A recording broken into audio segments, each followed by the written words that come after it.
Vinicius জুনিয়রকে নিয়ে যেমন drama যেন থামছেই না। রিয়াল মাদ্রিদ স্টার আজকে রিয়াল মাদ্রিদের সাথে চুক্তি নবায়নের জন্য মিটিং করেছে, কিন্তু এই মিটিং শেষে সে দর্শকদের থামস আপ দিলেও একটু আগে ভিনি জুনিয়র তার ইনস্টাগ্রাম থেকে সকল ধরনের পোস্ট ডিলিট করে দিয়েছে।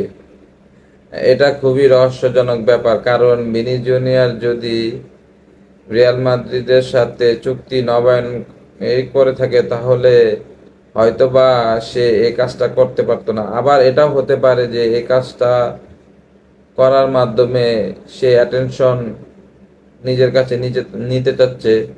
তার কারণ হচ্ছে আহ, নতুন সিজনের নতুন ব্র্যান্ডিং এর জন্য সে এই কাজটা করতে পারে।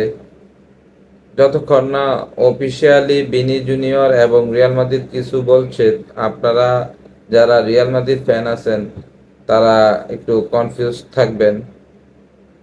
আর যদি রিয়াল মাদ্রিদ সত্যি সত্যি ভিনি জুনিয়রকে ছেড়ে দেয় আর ভিনি জুনিয়র যদি আর্সেনালে যোগ দেয়, তাহলে এবার আর্সেনাল কাঁপাবে। ইউসিএল, প্রিমিয়ার লিগ, তারপরে যত ধরনের ডোমেস্টিক কাপ আছে, আমার মনে হয় আর্সেনালই এবার ট্রেবল জিততে পারে।